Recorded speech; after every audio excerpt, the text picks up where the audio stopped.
Hello everybody. Today we are here with a new video lecture on the topic of mathematics class 9, and the name of the chapter is lines and angles. Okay. So this is chapter 6 of NCERT mathematics class 9. So we'll straightforward go to lines and angles, and I'll tell you what is line, what are angles, what are different types of angles. Okay, so this is the topic of discussion for this video. So basically this is the introductory part, और इसमें हम लोग वही चीजें discuss करेंगे जो कि ये इस कॉलम में मेंशन्ड है, और बहुत क्विकली रिकैप करेंगे कि क्या आपको पता है चीजें क्या होती हैं, बट एक बार फिर से उन चीजों को रिकैप करके आगे बढ़ेंगे. So line. सो एनसीईआरटी की सबसे पहली लाइन ही है कि लाइन जो होती है, ठीक है, लाइन जो होती है, किन्हीं दो पॉइंट्स अगर हमें पता चल जाए प्लेन में किसी दो पॉइंट्स के बारे में, तो हम लाइन बना लेंगे. जैसे अगर मान ली ये एक पॉइंट है और दूसरा पॉइंट ये है, पहला पॉइंट ये है और दूसरा पॉइंट ये है, तो अब हम इनको ज्वाइन करके लाइन बना सकते हैं और ये एक लाइन बन जाएगी. सो लाइन बनाने के लिए हमें बहुत सारे पॉइंट्स की जरूरत नहीं है, हमें मिनिमम दो पॉइंट्स की जरूरत है. ठीक है, जैसे मान लीजिए हमारे पास 3 पॉइंट्स हैं, ठीक है, ये एक लाइन बन जाएगी. ठीक है, लेकिन अगर यही केवल 2 पॉइंट्स होते तब भी वो वही लाइन बन जाती. सो इस तीसरे पॉइंट का कोई मतलब नहीं बनता. सो मिनिमम 2 पॉइंट्स कहीं पे भी पता चल जाए उसको हम एक्सटेंड करके लाइन बना सकते हैं. ठीक है. सो अब सबसे पहले चीज लाइन. सो मान लेते हैं ये एक लाइन है. लाइन की प्रॉपर्टी ये होती है कि वो दोनों साइड से इंफिनिटी तक जाता है, एक्सटेंड होता रहता है, इसलिए ये एरो दिखाते हैं. एरो मतलब वो एक्सटेंड होते जा रहा है. सो मान लेते हैं कि ये एक लाइन ए बी है. इसका रिप्रेजेंटेशन क्या है? ए बी लिखेंगे क्योंकि ए बी उस लाइन को डिनोट कर रहा है और उसके ऊपर ये एरो. सो ये लाइन का रिप्रेजेंटेशन है. सो ये हो गया लाइन. दूसरा देखते हैं लाइन सेगमेंट. दूसरा है line segment. So line segment क्या है? इसी लाइन पे, या फिर नया देख लेते हैं, कोई यही लाइन अगर ए बी है, तो इस ए बी का अगर हम, ये ए बी बहुत बड़ी लाइन है, दोनों साइड से एक्सटेंड होते जा रही है.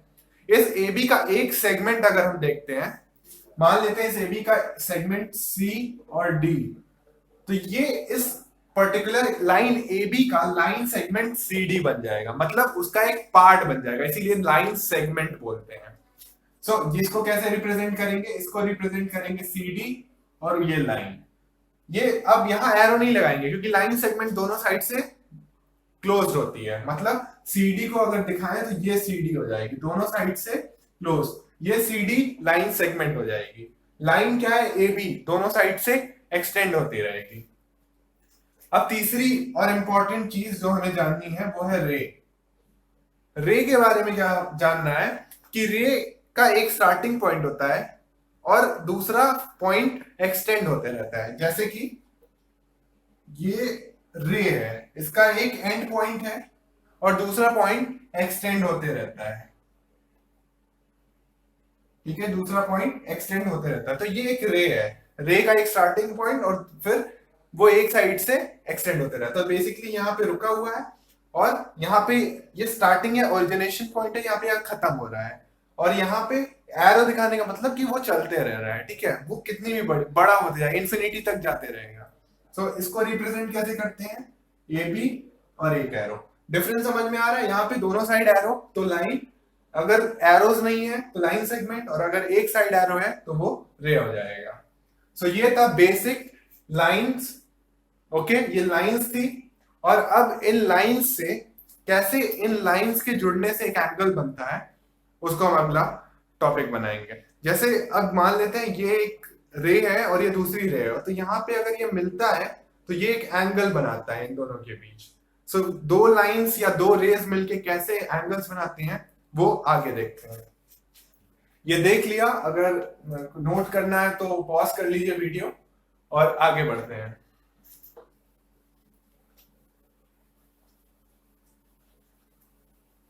अब अगला टॉपिक है एंगल्स।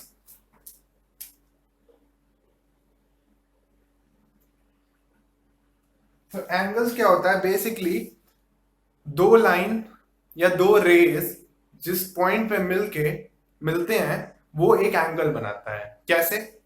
जैसे मान लेते हैं ये एक रे है, ठीक है, और ये दूसरी रे है।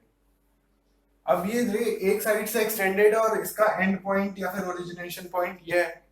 तो ये रे मिलके जो बीच में एंगल बनाती है, ये जो एक एंगल बन रहा है यही एंगल कहलाता है। बेसिकली इन दोनों के बीच में जो ये इंक्लिनेशन है ना, इन दोनों के बीच में जो इंक्लिनेशन है, कितना इंक्लाइन, इतना इंक्लाइंड है, इतना इंक्लाइंड है, समझ में आ रहा है?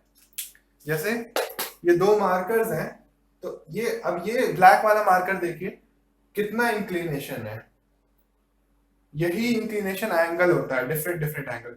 मान लीजिए 30 डिग्री है, या 45 डिग्री है, या 60 डिग्री है, या 90 डिग्री है, तो यही इंक्लिनेशन एंगल बनता है। तो वही वो एंगल है। सो एंगल इस साइड से भी देख सकते हैं या फिर ऐसे भी एंगल देख सकते हैं, ठीक है। ये हम बाद में समझेंगे कि एंगल्स को कैसे देखना और कैसे यूज करना है, बट फिलहाल के लिए दो रेज या दो लाइंस जहां पे मीट करते हैं वही एक एंगल बनता है, ठीक है। अब अगर दो लाइंस इंटरसेक्ट कर रहे हैं तो वो भी एंगल्स बनाएगा। सपोज ये एक लाइन है और दूसरी लाइन ये है, तो यहाँ पे भी एंगल्स बन रहे हैं। अब यहाँ पे कई एंगल्स बन रहे हैं। जैसे एक ये एंगल हो गया, एक एंगल ये हो गया, फिर एक एंगल ये हो गया और एक एंगल ये हो गया। सो रे या फिर दो रे मिले या फिर दो लाइन मिले, वो हमेशा एक एंगल बनाएगा या कई एंगल्स बनाएगा, ठीक है। सो ये था एंगल। अब कितने टाइप के एंगल्स होते हैं उसके बारे में पढ़ लेते हैं।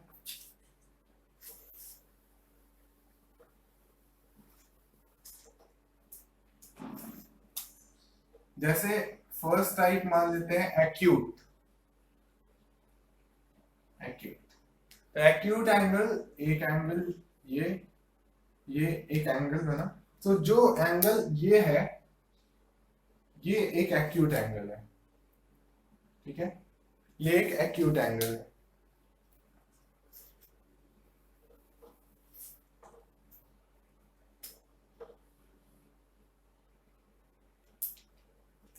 सो ये एक एक्यूट एंगल है। और एक एक्यूट एंगल मान लेते हैं ये एंगल ए है। तो किसी एंगल को रिप्रेजेंट कैसे करते हैं? जैसे एक एंगल बना लेते हैं और जो भी एंगल है ए, मान लेते हैं ये एंगल ए है, तो एंगल ए को रिप्रेजेंट कर दिया। अब 0 डिग्री से लेकर के एंगल ए 0 डिग्री से लेकर के 90 डिग्री तक हो सकता है। तो अगर 0 डिग्री से 90, यानी कि ये 0 डिग्री हुआ, ये 0 डिग्री, ये 90 डिग्री, तो 0 से 90 डिग्री के बीच अगर कोई एंगल है तो उसको एक्यूट एंगल बोलेंगे, ठीक है। दूसरा एंगल जो है वो है ऑब्ट्यूज। दूसरा एंगल जो है वो है ऑब्ट्यूज।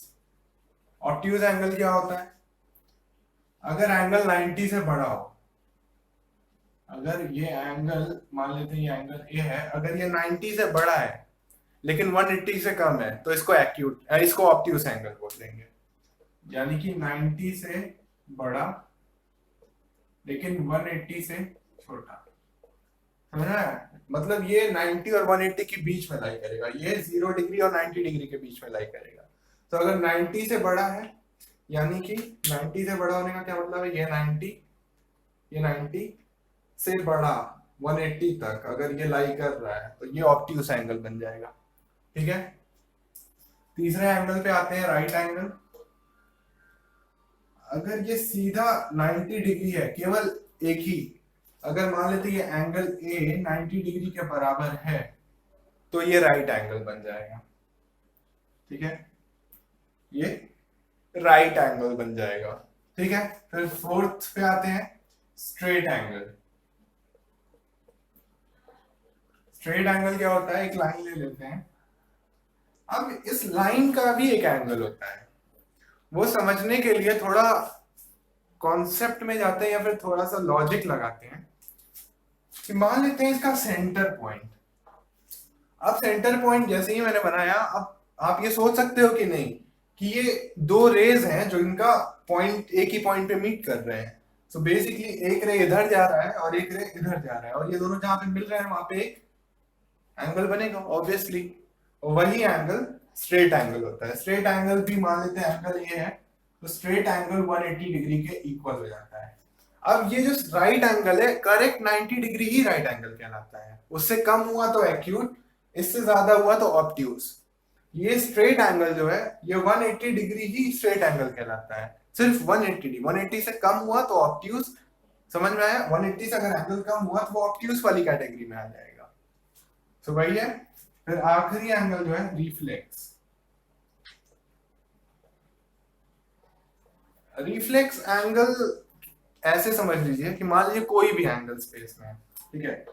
मान लीजिए ये कोई एंगल है, तो इस एंगल में जो एक्यूट एंगल होगा, एक्यूट एंगल क्या होगा, 90 से कम होगा, वो ये होगा। वो एंगल छोड़ के वो दो लाइन जो दूसरा एंगल बना रहे हैं वही रिफ्लेक्स कहला जाएगा। यानी कि ये वाला एंगल रिफ्लेक्स कहला जाएगा। ये वाला एंगल, ये एंगल क्या हो गया, रिफ्लेक्स एंगल। तो बेसिकली रिफ्लेक्स एंगल 180 डिग्री से लेकर के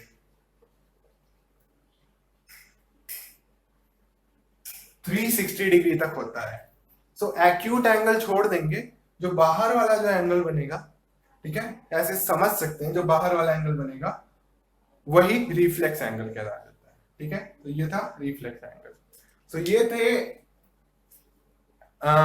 ये एंगल्स का डिवीजन था, टाइप्स था on the basis of degrees. Okay, कि 90 डिग्री से ज्यादा है तो ऑब्ट्यूज होगा, 90 से कम होगा तो एक्यूट होगा, 90 डिग्री करेक्ट है तो राइट एंगल हो जाएगा, 180 डिग्री करेक्ट है तो स्ट्रेट एंगल हो जाएगा। अगर एक्यूट एंगल छोड़ के देखते हैं तो वो जो दूसरा एंगल बचेगा वो रिफ्लेक्स एंगल हो जाएगा। रिफ्लेक्स एंगल देखिए एक तरीके से, हाँ, ये एक्यूट एंगल है। अब इसमें जो बाहर वाला एंगल है यही तो रिफ्लेक्स एंगल बन जाएगा, यही बाहर वाला एंगल रिफ्लेक्स एंगल बन जाएगा। तो ये था डिवीजन एंगल्स का। देख लीजिए, पॉज कर लीजिए, फिर आगे बढ़ते हैं।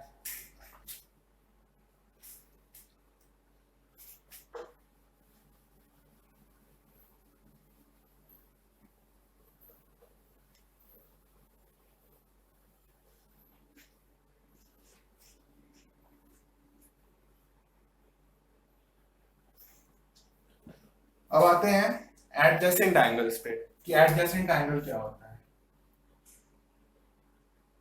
एडजेसेंट एंगल्स,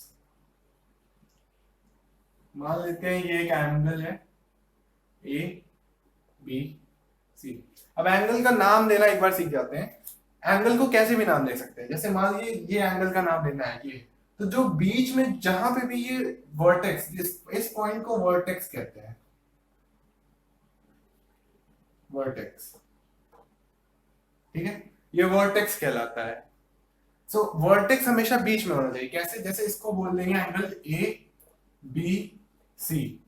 ठीक है, तो ये जो बीच वाला पार्ट है जहां पे एंगल एक्चुअली में है उसको वर्टेक्स कह देते हैं। तो ये बी वाला पार्ट हमेशा जहां पे भी एंगल जो वर्टेक्स है बीच वाला, वो हमेशा बीच में रहेगा। अब आप इसका नाम इधर से भी लिख सकते हैं, इसको एंगल सी बी ए भी बोल सकते हैं, सी बी ए। समझ में आया? या फिर ए बी सी, हमेशा बी बीच में, जिस एंगल की बात कर रहे हैं वो एंगल बीच में होना चाहिए। तो ये दोनों सेम है, ये दोनों सेम है। समझ में आया? ये दोनों सेम है। इसको एंगल सी बी ए भी बोल सकते हैं, इसको एंगल ए बी सी, कहीं से भी स्टार्ट कर सकते हैं, बस ये वर्टेक्स वाला पार्ट बीच में होना चाहिए। ठीक है, सो अब एडजेसेंट एंगल्स की ही बात कर लेते हैं। तो एडजेसेंट एंगल्स की बात करेंगे तो मान लेते हैं ये फिर से एक एंगल ए बी सी है, यहाँ वर्टेक्स क्या है, बी है, तो एंगल ए बी सी या सी बी ए बोल सकते हैं। फिर मान लेते हैं एक और रे यहाँ से, ठीक है, और ये डी। अब यहाँ पे कितने एंगल्स दिख रहे हैं आपको? कितने एंगल्स? दो एंगल्स, तीन एंगल्स है यहाँ पे, दो एंगल्स नहीं, तीन एंगल्स। कैसे? एक तो ये एंगल, ठीक है, फिर एक ये एंगल, फिर एक पूरा एंगल भी तो हो जाएगा यहाँ से यहाँ तक। तो तीन एंगल्स है यहाँ पे। ठीक है, सो एंगल क्या हुआ, एक एंगल सबसे बड़ा वाला एंगल ए बी सी, ठीक है, तो इसको लिख लेते हैं एंगल ए बी सी, ठीक है। फिर अब दूसरा एंगल, ये छोटा वाला, ये जो ये लाइन है, ये वाला एंगल जो है, इसको क्या बोलेंगे, एंगल ए बी डी। हमेशा बीच वाला पार्ट जहां पे एंगल है, जहां जो पॉइंट वर्टेक्स है वो हमेशा बीच में रहेगा, तो एंगल ए बी डी ये हो जाएगा एंगल ए बी डी। या फिर इसको बोल सकते हैं, इसको एंगल डी बी ए भी बोल सकते हैं, इधर से भी स्टार्ट कर सकते हैं, बस ये बीच वाला पार्ट बीच में होना चाहिए। और दूसरा एंगल क्या हो जाएगा, ये वाला एंगल, ठीक है, ये एंगल क्या हो जाएगा, एंगल डी बी सी या एंगल सी बी डी, ठीक है, जिसको बोल देंगे एंगल डी बी सी, ठीक है, समझ में आया। तीनों एंगल, इसको डी बी ए भी उल्टा लिख सकते हैं, लेकिन हमेशा बीच वाला पार्ट बीच में होना चाहिए, उल्टा लिखने से कोई फर्क नहीं पड़ता है, ठीक है। सो अब एडजेसेंट एंगल का क्या मतलब है, या एडजेसेंट एंगल का मतलब ये है, जो ये वाला एंगल है, यानी कि एंगल ये ए बी डी, जो एंगल ए बी डी है, और जो उसके नीचे वाला एंगल है ये वाला, यानी कि angle D B C, angle D B C और ए बी डी दोनों आपस अलग अगल बगल ही हैं, एक दूसरे के अगल बगल हैं, और एडजेसेंट का मतलब होता है अगल बगल वाले एंगल्स। सो जो एंगल्स अगल बगल है, मतलब इसके जस्ट बगल में ये एंगल है, इसके बगल में ये एंगल है, ये वाला एंगल और फिर ये वाला एंगल, तो ये दोनों एडजेसेंट एंगल्स हो गए। So angle A B D and angle D B C are adjacent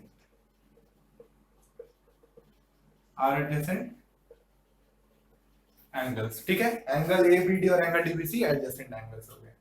अब वर्टिकली ऑपोजिट एंगल्स, ठीक है, तो इसको देख लो, नोट कर लो, फिर वर्टिकली ऑपोजिट एंगल के बारे में बात करते हैं।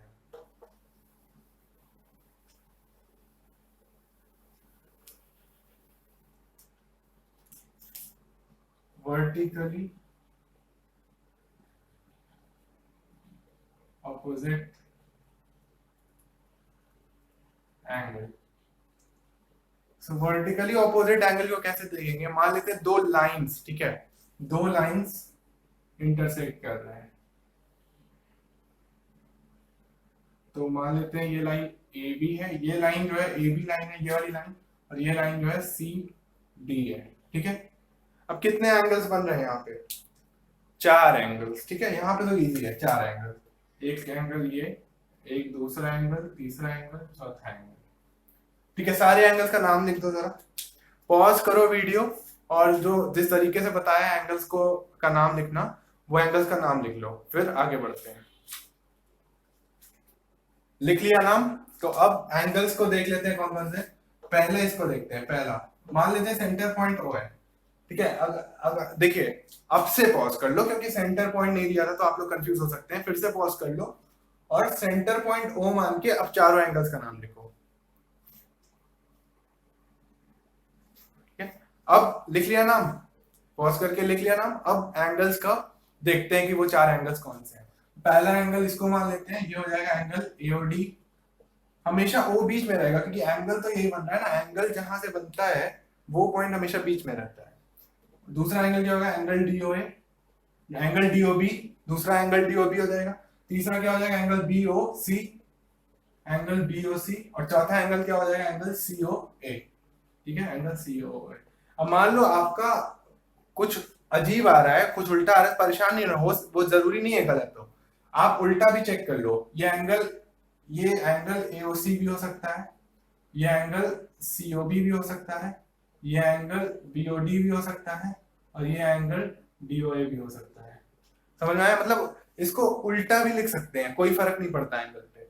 तो आप देख लो, अगर ये चार आए हैं या फिर ये चार में से कुछ भी आया तो आपके आंसर सही है, ठीक है।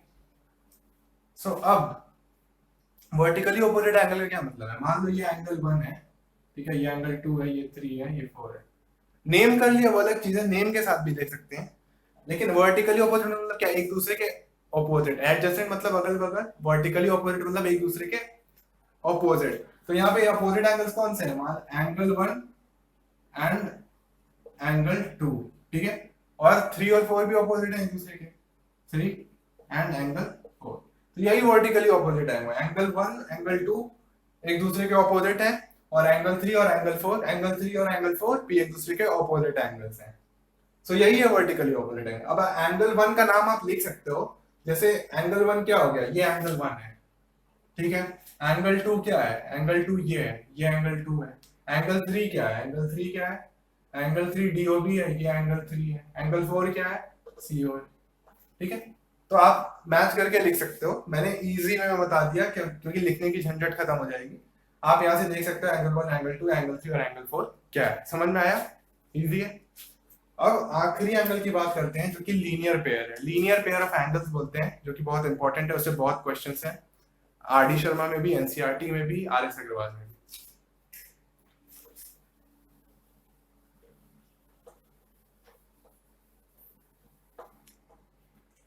सो अब है लीनियर